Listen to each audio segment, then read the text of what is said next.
नमस्कार, मैं हूं आपके साथ मयंक। आज 11 तारीख है।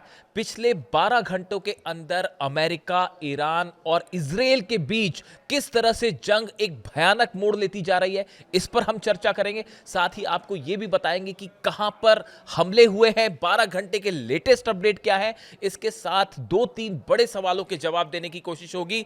क्या कोई है जो ये नहीं चाहता कि ईरान में युद्ध रुके? आखिर वो कौन है जो डोनाल्ड ट्रंप को बार बार हमले करने की सलाह दे रहा है? जिस तरह से हमले हुए अपाचे हेलीकॉप्टर का बहाना बनाकर, उसके पहले ईरान के आइलैंड्स पर हमले हुए, इससे लगता है कि कोई है जो ये नहीं चाहता कि ईरान में शांति हो या ईरान के साथ जंग रुके। इसके साथ ही हम ये भी बताएंगे कि कैसे सिर्फ चंद घंटों के अंदर खैबर शेकन मिसाइल ने अमेरिका के बेसों को दहला कर रख दिया। शायद जिसकी उम्मीद ना तो अमेरिका ने की थी, ना अमेरिकी सेना ने की थी, ना डोनाल्ड ट्रंप ने की थी। इतना करारा जवाब ईरान की तरफ से कैसे दिया गया? इसके साथ ही इस बात पर भी चर्चा होगी कि आखिर ईरान के जो वाटर रिसोर्सेस हैं, पानी के जो ठिकाने थे, इस पर हमले क्यों किए गए। इससे जुड़े सारे अपडेट्स मैं आपको बताऊंगा, लेकिन इस वक्त की जो सबसे बड़ी खबर है, पहली नजर उस पर डालते हैं। देखिए, इस वक्त की सबसे बड़ी खबर, अमेरिका ने ईरान पर भयानक हमले शुरू कर दिए हैं। B-2 बॉम्बर्स से हमले किए जा रहे हैं, टॉम हॉक मिसाइल से हमले किए जा रहे हैं, F-35 जेट से हमले हो रहे हैं और जो अमेरिकी जहाज ओमान की खाड़ी के आसपास मौजूद है, उससे मिसाइलें दागी जा रही हैं। और ये हमले पूरे ईरान में हो रहे हैं। हमले जो है हॉर्मूज के आसपास जितने द्वीप हैं, सबको निशाना बनाया जा रहा है। बंदर अब्बास पर हमले हो रहे हैं, केशम आइलैंड पर हमले हो रहे हैं, सिरीक पर हमले हो रहे हैं, अबू मूसा आइलैंड पर हमले हो रहे हैं। जितनी जगह ईरान के नौसेना के अड्डे हैं, उन सबको निशाना बनाया जा रहा है। इसके अलावा तेहरान में भी धमाकों की आवाजें सुनाई दी हैं और तेहरान के आसपास कई ठिकानों पे हमले की खबर है। यहां तक कि इस्फहान में, ईरान में भी धमाके हो रहे हैं, जो कि ईरान का न्यूक्लियर साइट है। अब ये माना जा रहा है कि ईरान और अमेरिका के बीच आखिरी जंग शुरू हो चुकी है। कल जिस तरह से डोनाल्ड ट्रंप ने यह ऐलान किया कि आज रात ईरान पर हमले होंगे, उसके बाद अमेरिका की तरफ से इस बात की घोषणा कर दी गई, सेंटकॉम की तरफ से, कि ईरान पर हमले शुरू हो चुके हैं। लेकिन इसका करारा जवाब ईरान ने भी देना शुरू कर दिया है। एक बार फिर अमेरिका के तमाम बेसिस पर खैबर मिसाइल से हमले किए गए हैं, इस तरह की खबरें आ रही हैं। शाही ड्रोन से हमले किए गए हैं, यानी पूरे अरब देशों में जो अमेरिकी बेसिस है वो निशाने पर है और लगातार उन पर जो है मिसाइल्स बरसाई जा रही हैं, इस तरह की खबर आ रही है। देखिए, इसके अलावा एक बेहद अहम खबर है जो पूरी दुनिया को परेशान करने वाली खबर है। ईरान ने बहुत बड़ा ऐलान कर दिया है। ईरान ने पूरी तरह से स्ट्रेट ऑफ हॉर्मूज को बंद करने का ऐलान कर दिया है। यानी अब हॉर्मूज से कोई जहाज नहीं गुजरेगा, किसी देश का जहाज नहीं गुजरेगा और ना ही कोई ऑयल टैंकर वहां से गुजरने दिया जाएगा। कोई कमर्शियल शिप भी वहां से नहीं गुजर पाएगा और किसी भी तरह की कोई व्यापारिक गतिविधि अब हॉर्मूज से नहीं हो पाएगी। देखिए, ये एक ऐसी खबर है जिससे पूरी दुनिया में अब ऑयल और गैस का संकट और बढ़ सकता है। पहले से ही हालात खराब थे और अब इन हमलों के बाद जो अमेरिका ने किए हैं, हालात और खराब हो गए हैं। इसके बाद देखिए, ईरान की तरफ से एक बहुत बड़ा ऐलान किया जा रहा है, जो कि बार बार सुनने को मिल रहा है, और वो ऐलान ये है कि इस बार अब ईरान की तरफ से एक ऐसा हमला हो सकता है जिसके बारे में पहले कभी किसी ने नहीं सोचा, ना किसी ने देखा। यानी ये माना जा रहा है कि ईरान की तरफ से कोई सरप्राइज अटैक हो सकता है, कोई ऐसा हमला, कोई ऐसी मिसाइल जो पहले ईरान के पास ना देखी गई ना सुनी गई। यानी पूरा यूरोप भी जद में आ सकता है, अमेरिका के ऊपर किसी भयानक हथियार से हमला हो सकता है। इस तरह के इंडिकेशंस मिलने शुरू हो गए हैं। कई ईरान से जुड़े ग्रुप्स हैं वो इस तरह का दावा कर रहे हैं कि अब ईरान की तरफ से ये आखिरी जंग है और ईरान का ऐसा हमला होगा कि इजराइल और अमेरिका हमेशा याद रखेंगे, जो पहले नहीं देखा गया। देखिए, बार बार ये बात ईरान की तरफ से कही गई है कि हमारे पर जो हमले हो रहे हैं उसका करारा जवाब दिया जाएगा, और उसका नतीजा अब ये है, जो हमले किए हैं अमेरिका ने, उसके बाद सीज फायर अब पूरी तरह से खत्म हो चुका है। जो बातचीत हो रही थी, मैंने आपको पहले ही कहा था कि अमेरिका की तरफ से जो बातचीत है उसका कोई नतीजा नहीं निकलेगा, चाहे यूरेनियम का मुद्दा हो, चाहे न्यूक्लियर मुद्दा हो, या किसी तरह का और मुद्दा हो, कोई नतीजा नहीं निकलेगा। यही बात बार बार जो है वो अली खामनेई साहब ने भी कही थी कि ईरान के साथ बातचीत का कोई मतलब नहीं है, क्योंकि ईरान धोखा करेगा, डोनाल्ड ट्रंप धोखा करेगा। ये बात खामनेई साहब हमेशा कहते थे, और देख लीजिए वही बात सच साबित हुई।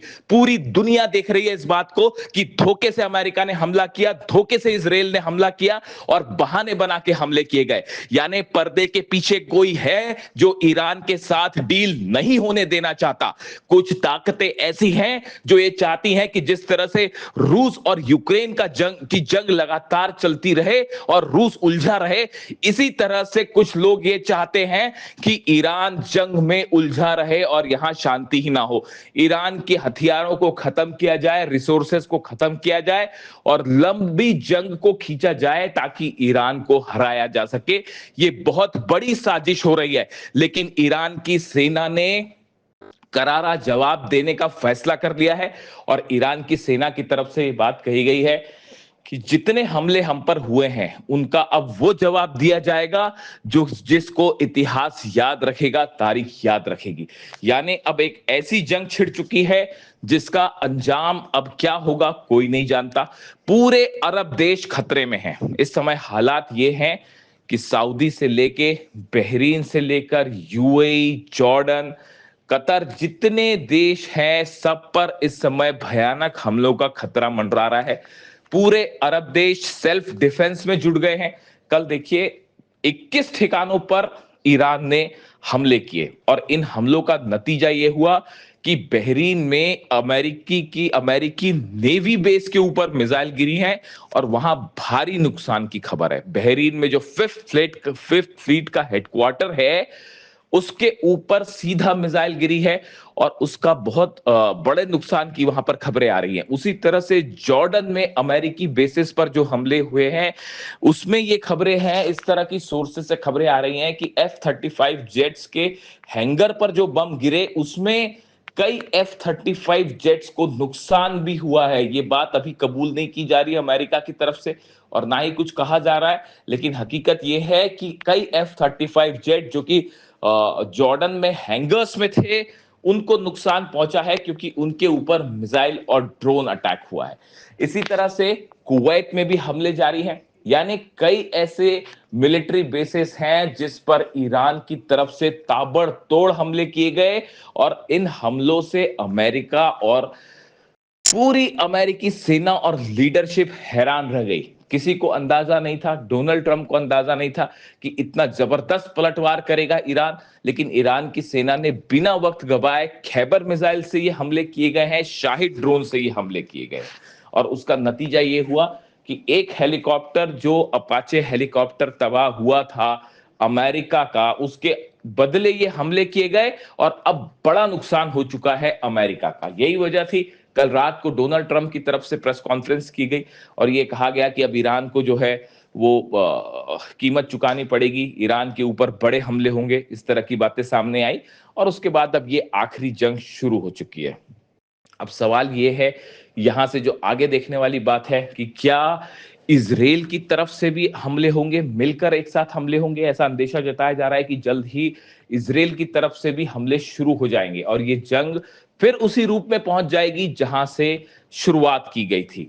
ईरान की सेना ने की तरफ से ये बयान आए हैं, ईरान की तरफ से ये बयान आए हैं, ईरान की सेना के प्रवक्ता की तरफ से ये बयान आया है कि जिस तरह से सिरेक आइलैंड में 2 पानी के ठिकानों पर हमले किए गए, वाटर इंस्टॉलेशंस पर ठिकानों पर हमले किए गए, ये एक वॉर क्राइम था। करीब 20,000 से ज्यादा लोगों के लिए जो पानी सप्लाई होता है उसको पूरी तरह से तबाह कर दिया गया उस टैंकर्स को। ये मानवता के खिलाफ अपराध है, क्राइम अगेंस्ट ह्यूमैनिटी है और किसी भी तरह के सिविल इंफ्रास्ट्रक्चर को निशाना बनाना ये बहुत बड़ी कायरता की निशानी है। जिस तरह से पीने के पानी को निशाना बनाया गया, इससे बड़ी कायरता कुछ नहीं हो सकती, ये कहना है ईरान का। देखिए, इसके बाद ईरान की तरफ से एक कई कदम उठाए गए हैं और ऐसी जगहों की सुरक्षा की कोशिशें शुरू हो गई है जहां पर पीने के पानी के रिसोर्सेस है, रिजर्व्स है। माना यह जा रहा है कि इस जंग को लंबा खींचकर ईरान में पानी की सप्लाई को बाधित करना यह भी एक बड़ा टारगेट हो सकता है अमेरिका का और इजराइल का। इसके अलावा देखिए, इन जिन जगहों पर हमले हो रहे हैं उसमें ईरान के मिलिट्री लॉन्च साइट्स हैं, ईरान के रडार्स हैं, ईरान की वो जगह है जहां पर अम्यूनिशन और भंडार होने की संभावना है। इसके अलावा अब ये भी माना जा रहा है कि जो ईरान का पावर सेंटर्स हैं उस पर हमले हो सकते हैं। जो इंफ्रास्ट्रक्चर है, जिस तरह से पिछली बार अमेरिका ने हमले किए थे उसी तरह के हमले फिर से देखने को मिल सकते हैं। पुलों पर हमले हो सकते हैं, इलेक्ट्रिक स्टेशंस पर हमले हो सकते हैं। यानी अब एक आर पार की जंग छिड़ चुकी है और इसका नतीजा बेहद भयानक देखने को मिल सकता है। अगले आने वाले 1 या 2 दिन में ये तय हो जाएगा कि ये जंग कितना बड़ा रूप लेती है। क्या फिर से पूरा अरब इसमें जलेगा? क्या फिर से इजराइल के ऊपर जो है, इजराइल का डिमोना न्यूक्लियर साइट एक बार फिर खतरे में है? देखिए, कुछ एक्सपर्ट्स ने इस तरह की बातें की हैं जो बेहद ही हैरान करने वाली और डरावनी है। मैं अगले वीडियो में इसके ऊपर बात करूंगा। देखिए, मिनी न्यूक्लियर स्ट्राइक्स के खतरे भी मंडराने लगे हैं, यानी ऐसे हथियारों का इस्तेमाल हो सकता है जो वेपन ऑफ मास डिस्ट्रक्शन हो। इस तरह की खबरें आने शुरू हो गई हैं। ये बेहद हैरान करने वाले वो हैं जो इनपुट्स आ रहे हैं। अगर ऐसा होता है तो ये मिडिल ईस्ट में भयंकर तबाही की शुरुआत मानी जाएगी। लेकिन फिलहाल पूरी दुनिया देख रही है कि ईरान अकेला जंग लड़ रहा है और अमेरिका और इजराइल मिलके भी ईरान को नहीं झुका पा रहे। ईरान अपने दम पर लड़ाई कर रहा है, इमाम हुसैन की तरह लड़ाई कर रहा है, खामनेई साहब के निर्देशों पर चल के लड़ाई कर रहा है। और हकीकत यह है कि डोनाल्ड ट्रंप और नेतन्याहू अपनी पूरी मिलिट्री ताकत लगाने के बाद भी आज ईरान को नहीं झुका पा रहे। और ईरान का ये हौसला और ये हिम्मत पूरी दुनिया देख रही है। और स्ट्रेट ऑफ हॉर्मुज आज बंद है और इसका नतीजा अब क्या होगा ये पूरी दुनिया देखेगी। जो भी अपडेट होगा मैं आप तक पहुंचाऊंगा। Thank you so much.